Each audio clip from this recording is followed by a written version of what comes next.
कल हम लोग इलेक्ट्रिसिटी का पोर्शन कौन सा टॉपिक डिस्कस कर रहे थे? रिलेटिविटी ऑफ जो है परमिटिविटी, रिलेटिव ऑफ परमिटिविटी और डायरेक्टली कांस्टेंट। उसी के दो पॉइंट्स नोट्स में हमने बता दिया कि सुचालकों के लिए एप्सिलॉन आर मतलब क्या होता है? आर मतलब होता है रिलेटिव, ये एप्सिलॉन को क्या कहते हैं? वैद्युशीलता।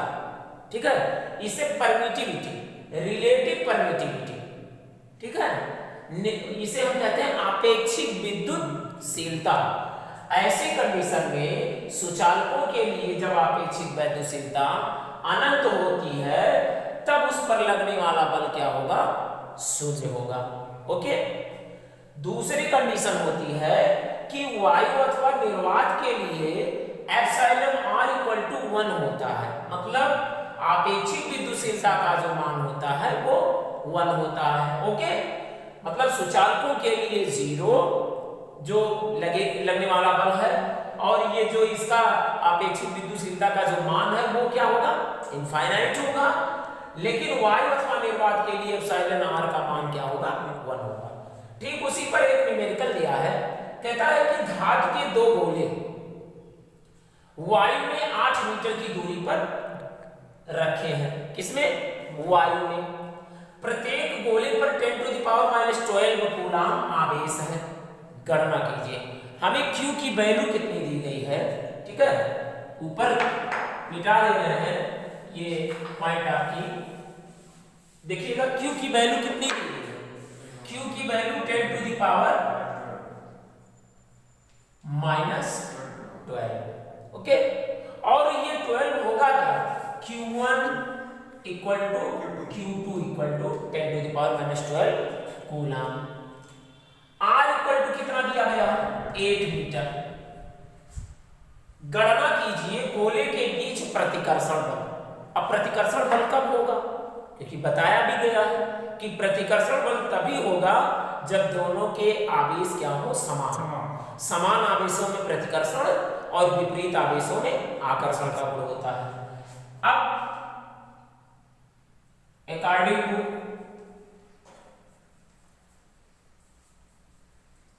Coulomb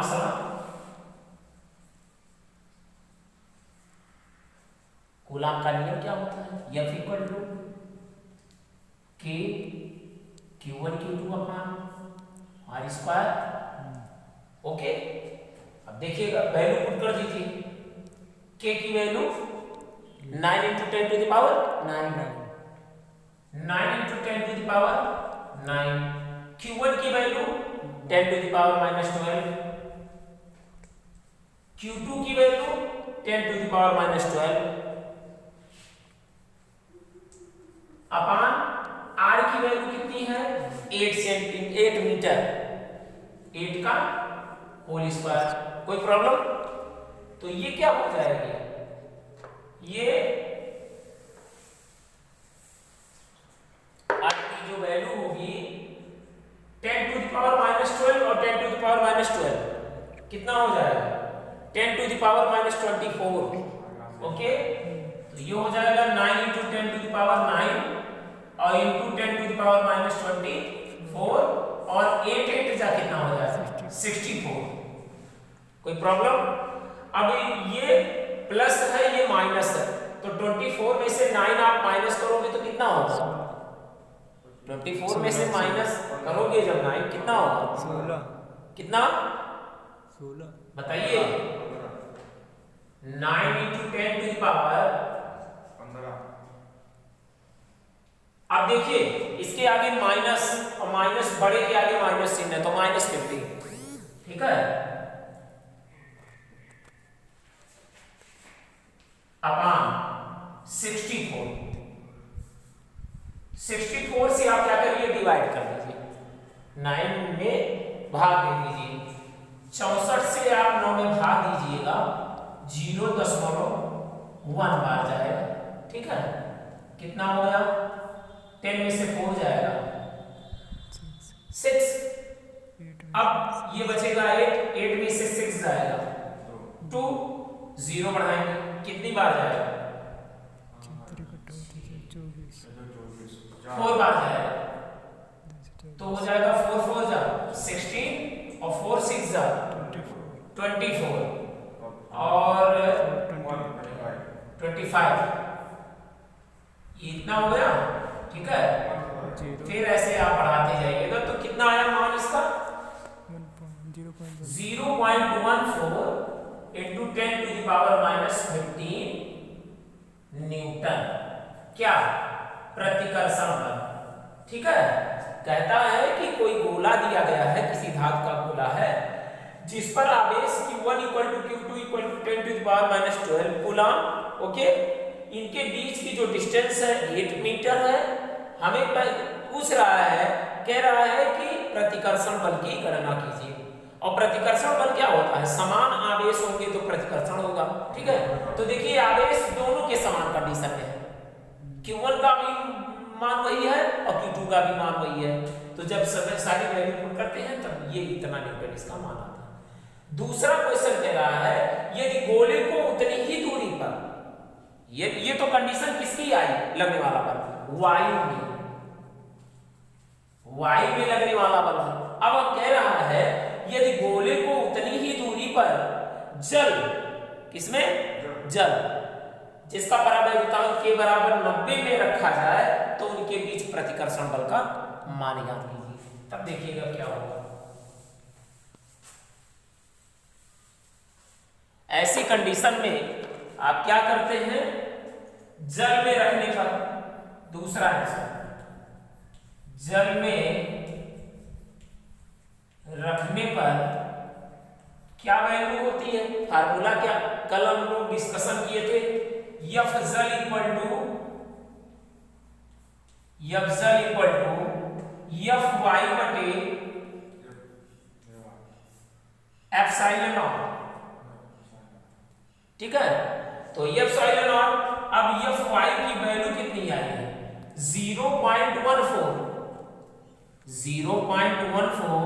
into 10⁻⁻15 upon epsilon not की वैल्यू कितनी है? 90। आपेक्षिक विद्युतशीलता का मान कितना दिया है? 90। 90 से आप क्या करिए, इसमें डिवाइड कर दीजिए, जो मान आएगा वही क्या है? प्रतिकर्षण बल की गणना। किसमें? जल। ओके, ये आपका न्यूमेरिकल है। पहला कहा है कि वायु में प्रतिकर्षण बल की गणना, और दूसरा कह रहा है कि जल ऐसी कंडीशन में जो परावैद्युतांक है वो के एप्सिलॉन आर की वैल्यू, एप्सिलॉन आर क्या है? आपेक्षिक विद्युतशीलता। ठीक है, इसकी वैल्यू 90 दी गई है, वो देखिएगा। ओके, आपेक्षिक विद्युतशीलता का मान कितना दिया है? 90। और F वायु की वैल्यू कितनी आई है? 0.14 इंटू 10⁻⁻15। Okay, clear? कोई प्रॉब्लम? तो ये चीज आपकी होती है न्यूमेरिकल। अब नेक्स्ट टॉपिक तरफ बढ़ते हैं। देखिएगा, इतना क्लियर हुआ ना?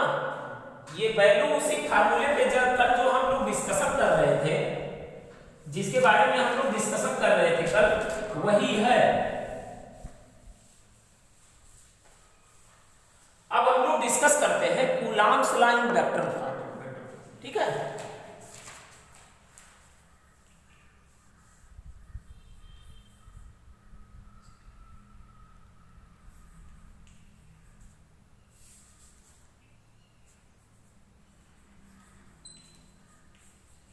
Coulomb's line vector form.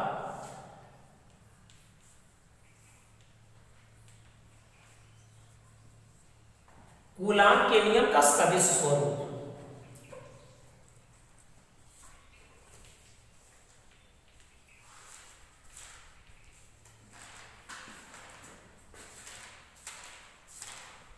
सदिश स्वरूप देखिएगा क्या होता है। कूलॉम के नियम का सदिश स्वरूप माना गया कोई कोऑर्डिनेट एक्सिस है, इसको मान लेते हैं x और ये y और ये z। यहां से r1 मीटर की दूरी पर कोई पार्टिकल है, और यहां से r2 मीटर की दूरी पर कोई पार्टिकल है p, जिसका आवेश ये आपका q1 है और इस पर आवेश क्या है q2। ये है इनके बीच जो स्थिर सदिश है लगने वाला बल R21 और ये जो आपका है ये आपका है 12। माना तीन निर्देशांक अक्ष x, y, z, जिसका मूल बिंदु क्या है O है। तीन निर्देशांक ज्यामितीय हैं, कोऑर्डिनेट एक्सिस है x, y, z, जिसका मूल बिंदु O है। यहां से r1 मीटर की दूरी पर कोई पार्टिकल है, कण है, जिस पर आवेश क्या है q1, ठीक है। और यहीं से मूल बिंदु से r2 मीटर की दूरी पर कोई पार्टिकल है, कण रखा गया है, जिस पर आवेश क्या है q2 है। इसका जो सदिश वेक्टर है वह R21 है, मतलब दूसरा पहले पर जो इसकी स्थिर सदिश है वो क्या है R21, इसकी जो स्थिर सदिश है वो क्या है R12 है, ठीक है। स्टेटमेंट क्या कहते हैं कि माना दो आवेश, और आप आवेशों का वितरण अभी तो हुआ नहीं है, आवेशों का वितरण जब आगे होगा, आवेशों का वितरण तीन प्रकार से होता है, उसी में पूरा डेरिवेशन। तो ये क्या होता है कि अगर फिगर के अकॉर्डिंग हम चलते हैं तो बिंदु, माना दो बिंदु आवेश कौन कौन से हैं Q1 और Q2, Q1 और Q2 दोनों की कंडीशन, जिनके मूल बिंदु O, जिनके मूल बिंदु O के सापेक्ष स्थिर सदिश,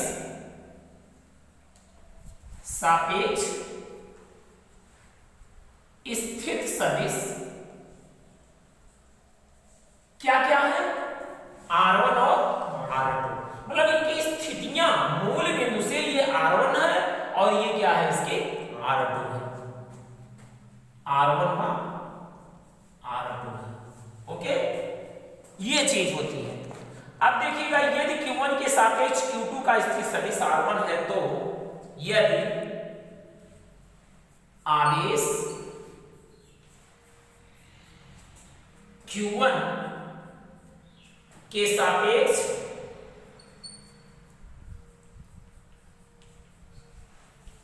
Q2 का स्थिर सदिश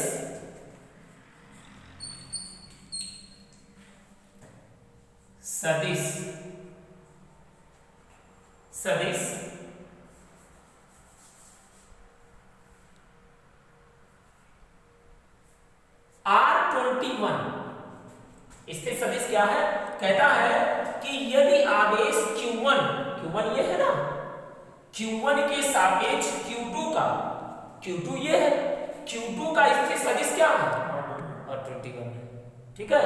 तो स्थिर सदिश R21 है तो R21 इक्वल टू क्या होगा R2 माइनस R1, मतलब ये माइनस इतना, ओके। जब कहेगा कि यदि आवेश Q1 के सापेक्ष, किसके Q1 के सापेक्ष Q2 का स्थिर सदिश R21 है, ऐसी कंडीशन में R21 equal to R2 minus R1, कोई जरूरी नहीं है, यहां AB भी लिख सकते हैं, है ना। जैसे आप लिख दीजिए कि QA QB लिख दो और यहां लिख दो RAB RBA लिख दो, ठीक है, वो तो वही चीज होगी। फिर कूलाम की ठीक इसी के अकॉर्डिंग, कूलाम के नियमानुसार अब हम क्या करते हैं, आवेश Q2 के सापेक्ष Q1 का स्थिर सदिश, ठीक है, आवेश Q2 के सापेक्ष Q1 का स्थिर सदिश यदि आवेश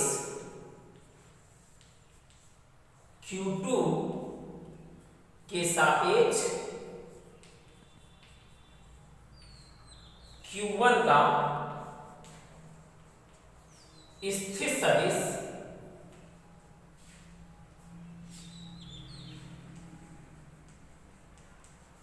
क्या है?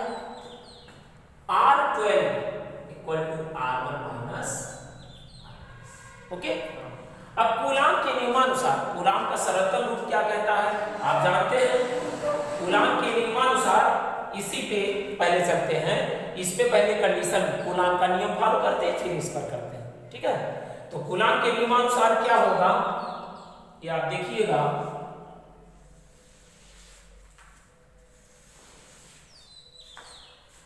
कूलाम के नियमानुसार जब हम लगाते हैं कूलाम का नियम, कूलाम के नियमानुसार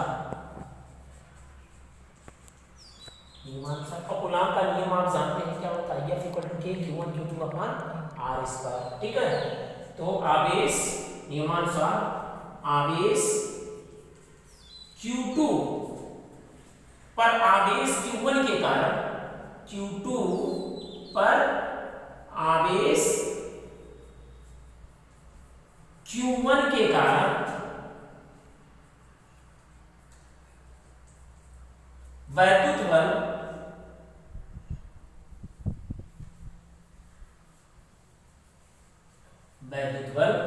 क्या होगा आपका F।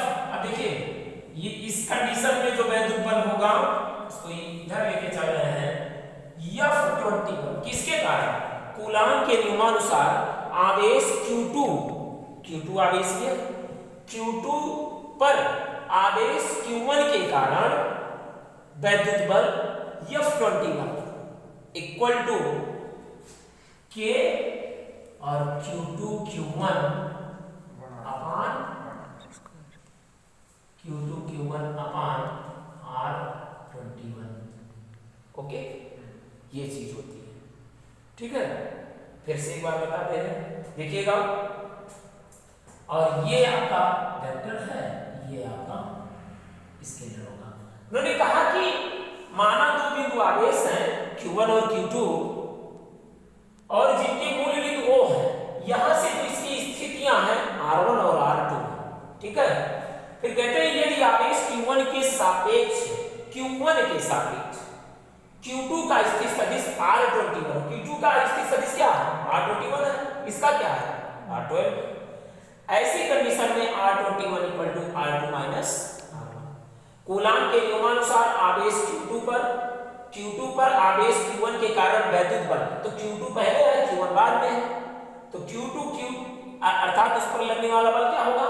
F21 equal to K is directly constant और Q2 Q1 अपान R21 का होल स्क्वायर, और ये क्या होगा? ये वेक्टर और ये क्या है? स्केलर। ठीक है, अब आगे यही फिर Q1 पर आवेश Q2 के कारण, ये तो किस पर था कि Q2 के कारण Q1 पर, अब दूसरा क्या होगा? Q1 के कारण Q2 पर। ठीक है, तो देखिएगा वो भी देख लीजिए। आवेश Q1 के कारण आवेश Q1 पर आवेश Q2 के कारण आवेश Q2 के कारण बल F क्या होगा? F12 क्या होगा? F12 यहां क्या था? F21 था, क्योंकि हमने क्या किया गया था कि Q2 के कारण Q1 पर बल दिया, और यहां क्या है? Q1 पर आवेश Q2 के कारण, और यहां क्या था? Q2 पर आवेश Q1 के कारण था। ठीक है, दोनों में अंतर। जब हमें कहा गया कि कूलाम के नियमानुसार आवेश Q2 पर आवेश Q1 के कारण है, मतलब 1 के कारण हम 2 पर निकाल रहे थे। ठीक है, तब ये फार्मूला था, और जब हम 2 के कारण 1 पर फाइंड करेंगे तब क्या आपका फार्मूला होगा? K और ऊपर Q2 अपान R12 का होल स्क्वायर और ये 12 स्केलर। ये इसे समीकरण 1 मान लीजिए और ये समीकरण 2 मान लीजिए। ये आपका क्या होता है, अर्थात जब दोनों की तुलना करते हैं, ठीक है, दोनों की तुलना जब की जाती है अर्थात F12 equal to minus F21, अर्थात इसे हम क्या कहते हैं, न्यूटन का तृतीय नियम। तो कूलाम का जो नियम होता है, वेक्टर रूप जो होता है, वह न्यूटन के तृतीय नियम का पालन करती है, जिसे हम क्रिया प्रतिक्रिया का नियम कहते हैं। उन्होंने कहा कि ब्रह्मांड में जो वस्तुएं होती हैं, जितनी भी वस्तुएं हैं, अगर हम पहली वस्तु पर जितना बल लगाएंगे, जैसे इस पर आप बल लगा रहे हैं, तो ये भी क्या कर रही है, विपरीत दिशा में उतना ही बल अपोजिट डायरेक्शन में लगा रही है। तो यही चीज होती है coulombs law in vector form. और कहता है क्या, कूलाम्स लॉ इनका जो सदिश रूप होता है, माना गया कोई 3 निर्देशांक ज्यामितीय हैं, x y z है, मूल बिंदु O है, यहाँ से r1 स्थिर सदिश है जहाँ q1 आवेश है, ये r2 स्थिर सदिश है जहाँ q2 आवेश है, इसका जो है ये इसकी स्थिति कंडीशन जो है R12 और ये क्या है R21। तो उन्होंने कहा कि माना दो बिंदु आवेश, माना कल्पना की गई, माना गया कि दो बिंदु आवेश Q1 तथा Q2 जिनके मूल बिंदु O के सापेक्ष स्थिर सदिश R1 तथा R2 है। दोनों के स्थिर सदिश क्या है, R1 और R2 है। यदि आवेश Q1 के सापेक्ष, आवेश जो Q1 है उसके सापेक्ष Q2 का स्थिर सदिश क्या है, R21 है कि नहीं है। ऐसी कंडीशन में R21 equal to R2 minus R1 होगा। अर्थात कूलाम के नियमानुसार आवेश Q2 पर आवेश Q1 के कारण वैद्युत बल क्या होगा, F21 equal to K Q2 Q1 upon R21 का होल स्क्वायर R21 स्केलर। इसे समीकरण फर्स्ट मान लिए। ठीक इसी प्रकार ऐसे ही कंडीशन में आवेश Q1 पर आवेश Q2 के कारण बल F12 equal to K Q1 Q2 upon R12 का होल स्क्वायर 12 स्केलर। इसे समीकरण फर्स्ट मान लिए।